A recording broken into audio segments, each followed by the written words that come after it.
है कि जिस सोच के साथ हम लोग बड़े हुए हैं, जिस सामाजिक चेतना के साथ बड़े हुए हैं, उस यूनिवर्सिटी तक जाने का जो सोच दिया वो लालू यादव ने दिया है। इस समाज को लालू यादव ने वो मुकाम हासिल करवाया है जो बीजेपी ने नहीं करवाया, जो जेडीयू ने नहीं करवाया, वो लालू यादव ने कराया। तो एक तरह से आप ये कह दीजिए कि चप्पल पहनाना लालू यादव ने सिखाया है रविदास समाज को। उन्होंने एक लाइन खींचा, उसका धरोहर है हमारे लालू। छूताछूत को इन्होंने खत्म करवाया। देखिए बिहार में तो छूताछूत था ना जी पहले, कि नहीं था? मानते हैं।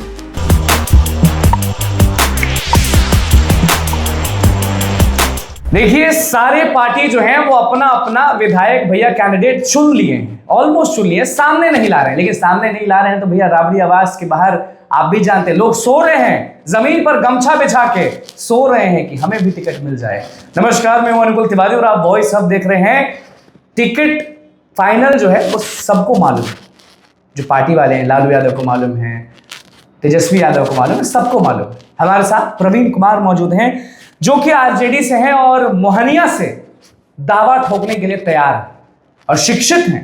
पूछेंगे क्वालिफिकेशन, क्योंकि विपक्ष में जरूर आरजेडी है लेकिन जो सरकार के लोग हैं, एनडीए के लोग हैं, वो बोलते हैं कि जब भी जाइएगा राजद के पास तो उसे क्वालिफिकेशन अब आप पूछ लीजिएगा, देहाती है कि अनपढ़ है कि भैंस चराने वाला है, ये भी पूछना जरूरी है। प्रवीण जी बहुत बहुत स्वागत है आपका। फाइनल तो तेजस्वी जी बिल्कुल फाइनल तो तेजस्वी जी ने कर लिया है, संजय जी ने भी कर लिया है, लालू जी भी ने कर लिया है कि फलना बाबू फलना जगह से लड़ेंगे। आपने मोहनिया से दावा ठोका है।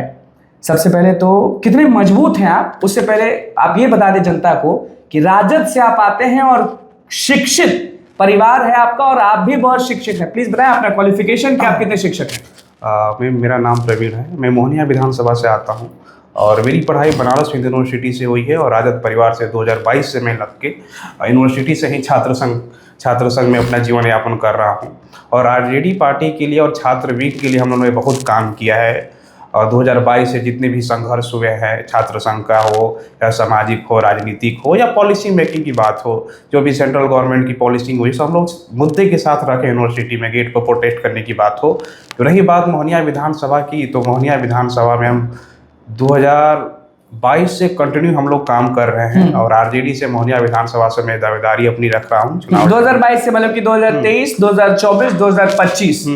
तो कहीं ये तो दिमाग में नहीं था ना प्रवीण जी आपके कि इतना दिन मेहनत करना है फिर झट से टिकट मांग लेना है? देखिए, झट से टिकट मांगने का तो बात कर रहे हैं, ये हमारे हाथ में नहीं है। हाँ। ये हमारे नेता के बात में है और कमेटी के लोगों के हाथ में है और सर्वे टीम के हाथ में है। तो बीएचयू वाला आदमी साइंटिस्ट भी है, सुने हैं आपके बारे में, सुने कि आप साइंटिस्ट भी हैं, आप रिसर्चर भी हैं, आप बहुत अच्छे पढ़ाई में भी हैं, तो अच्छा पैसा कमाना चाहिए था, काहे के लिए ये गमछी हरा वाला ओढ़ लिए? देखिए, बात हरे गमछी की नहीं है, बात पढ़ाई की नहीं है, बात कमाई की नहीं है, बात है कि जिस सोच के साथ हम लोग बड़े हुए हैं, जिस सामाजिक चेतना के साथ बड़े हुए हैं, उस यूनिवर्सिटी तक जाने का जो सोच दिया वो लालू यादव ने दिया है।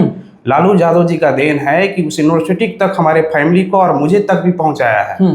मेरे फादर डॉक्टरेट हैं एज ए पीएचडी, उन्होंने पीएचडी किया, उसके बाद मुझे भी यूनिवर्सिटी का दरवाजा खटखटाने का मौका, मैं भी स्टडी बहुत किया। तो वो उनकी सोच है, तो जनता और उनकी सोच के बीच में मैं एक ऐसा कैंडिडेट हूं, मैं प्रवीण कुमार, कि जो कि एक ग्राफिकल रूप से देखा जाए तो उनकी सोच के बदौलत मैंने यूनिवर्सिटी का दरवाजा खटखटाया। आज मुझे उस चीज का बदला देने का मौका आया है कि जनता के पैसे पर मैंने पढ़ाई किया यूनिवर्सिटी में। अरे कैसे बदलिएगा मोहनिया, क्या कमी है मोहनिया में, बताइए। मोहनिया बदलने की बात हुई तो मोहनिया में सबसे बड़ा मुद्दा है स्वास्थ्य का। यूनिवर्सिटी में रहते हुए मैंने बहुत ऐसे लोगों का इलाज करवाया यूनिवर्सिटी में, बनारस यूनिवर्सिटी में, कहीं सटे हुए बॉर्डर ही समझिए। 65 किलोमीटर का डिस्टेंस है, 65 या 60 किलोमीटर मान लीजिए। मोहनिया में कुछ होला तो बनारस से ना जाला लोग, सभी लोग वहां से मैक्सिमम हमको फोन करता है कि बबुआ हम आवत तानी हो, तनी देख ली है।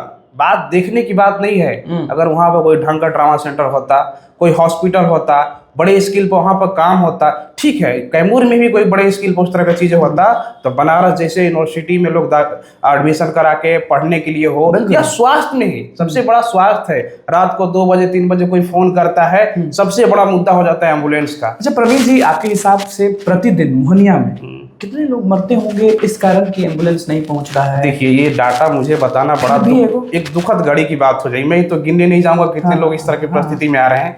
मेरे लिए ये चैलेंज होता है कि मैं कितने लोग का इलाज करा दूं। अच्छा, कितने लोग का लगभग प्रतिदिन? प्रतिदिन मेरे से टच डेली से डेली मेरे को 15, 16, 17 इस तरह से फेवर आता है कि मेरे को इलाज कराना है बेंगलोर सिटी में।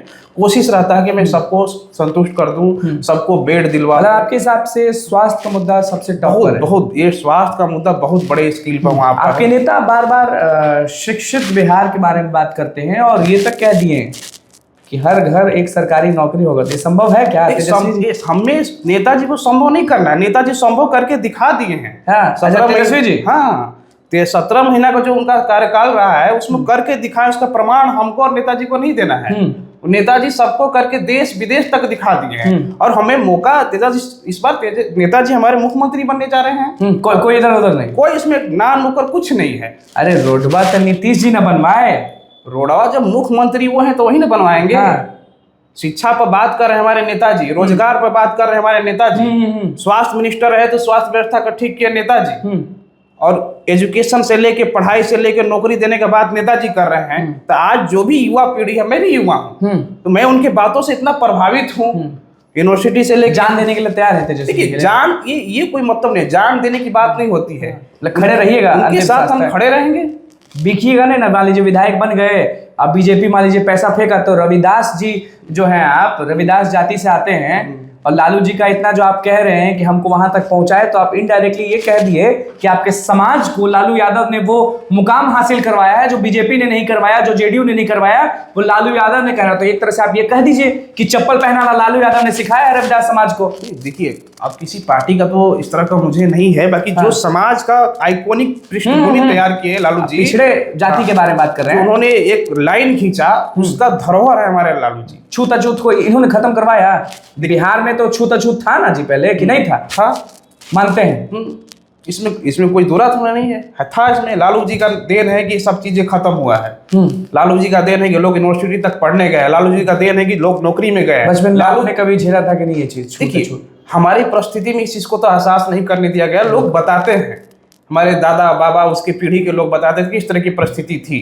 आज मैं इतने कम उम्र में अपने आप को इस मुकाम पर रख के लालू जी का जो सपना था, उन्हें बोलते थे कि मैं इस पृष्ठभूमि को आगे लेके जाऊंगा, इस समाज को आगे लेके जाऊंगा, उसका जीता जागता मैं प्रोडक्ट दिखा दिए कि शिक्षित भी हो सकता है। क्यों नहीं? लालू जी जो बोलते थे भाषण में कि तुम पढ़ो, तुम्हारे लिए एक ही ऑप्शन है पढ़ाई, और तुम पढ़ाई करोगे तुम्हारा रास्ता, कोई जात हो तुम, कोई जात, उससे क्या मतलब है? उनका एक ही नारा था, तुम पढ़ाई करो।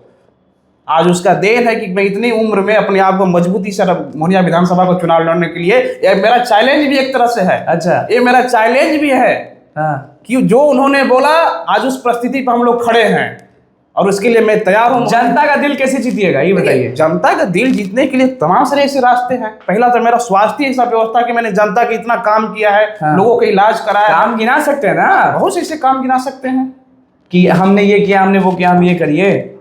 हाँ, काम क्यों नहीं गिना सकते हैं? हमने स्वास्थ्य तो पहला नंबर काम किया है। किसी कारण प्रवीण जी आपको नहीं मिलता अगर टिकट, मान लीजिए आपने बहुत काम किया, नौजवान है, तेजस्वी यादव युवाओं को चांस भी देते हैं, भगवान करे चलिए आप अच्छा काम किए तो आपको मिले, क्योंकि वो आरजेडी जाने और आप जाने, हमारा काम है दिखाना। आपसे ये सवाल करते हैं कि मान लीजिए तेजस्वी जी आपको नहीं देते हैं टिकट, तो गमछिया फेंक दीजिएगा? कहीं नहीं गमछिया फेंकेंगे, गमछिया 2022 से बहाने हैं गमछिया फेंकने के लिए। 22 से बहाने हम गमछिया फेंकने नहीं मिलेगा तो मारामारी हो रहा है, राबड़ी बास के बाहर मारामारी हो रहा है टिकट के लिए। टिकट की नहीं है, बात सामाजिक चेतना की है। ये पहचान है कि एक नौजवान लालू जी के सोच का। निर्दलीय नहीं लड़िएगा? कहीं लड़ेंगे निर्दलीय हम? क्या है, जब काम किए थे निर्दलीय लड़ जाइए। नेता का जो आदेश होगा उस पर ना चलना है कि निर्दलीय लड़ना है हमको। मैंने कि देंगे तभी लड़ेंगे, नहीं तो नहीं लड़ेंगे, वादा कर रहे हैं। ये वादा है, ये नेताजी से मेरा बहन कैमरा पर मेरा वादा है कि नेताजी मुझे टिकट देंगे, मैं चुनाव लड़ूंगा। मुझे निर्दलीय जाने का क्या बात करते हैं? निर्दलीय का तो बात किसी और को दी तो आप सपोर्ट करिएगा। पगड़ी बांध के मोहनिया से उनको पट्टा लाना है और तेजस्वी जी को मुख्यमंत्री बनाना है। मतलब ठाना है? हाँ, ठाना इस चीज को मैंने पक्का एकदम। ये तेजस्वी जी से और मैंने कई सारे शीर्ष नेताओं से इस चीज को बोल चुका हूँ मैं। उन्होंने बोला कि नहीं, तुम उसके लायक हो, तुम तैयारी करो। बिल्कुल बिल्कुल। देखिए रविदास समाज से आते हैं और क्या कुछ कहना था इनका वो आपने सुना। मोहनिया विधानसभा के लिए पूरे तैयार हैं, लेकिन देखना है भैया कि तेजस्वी यादव इनको टिकट देते हैं कि नहीं देते हैं। लेकिन हमने पूछ दिया सीधे, जो ऑफ कैमरा लोग पूछते हैं, हमने ऑन कैमरा पूछ दिया कि भैया एक बात सच बताइए, गमछिया फेंकेंगे नहीं ना? तो कह दिए हैं कि फेंके ना, हम थोड़े पहने थे। क्या कुछ कहना था वो आपने सुन लिया। तेजस्वी यादव इनको टिकट देंगे या नहीं देंगे वो हम जरूर बताएंगे, क्योंकि राबड़ी आवाज के बाहर मारामारी हो रहा है। तो बस हमारे चैनल को सब्सक्राइब करें, पेज को लाइक करें। बहुत बहुत धन्यवाद।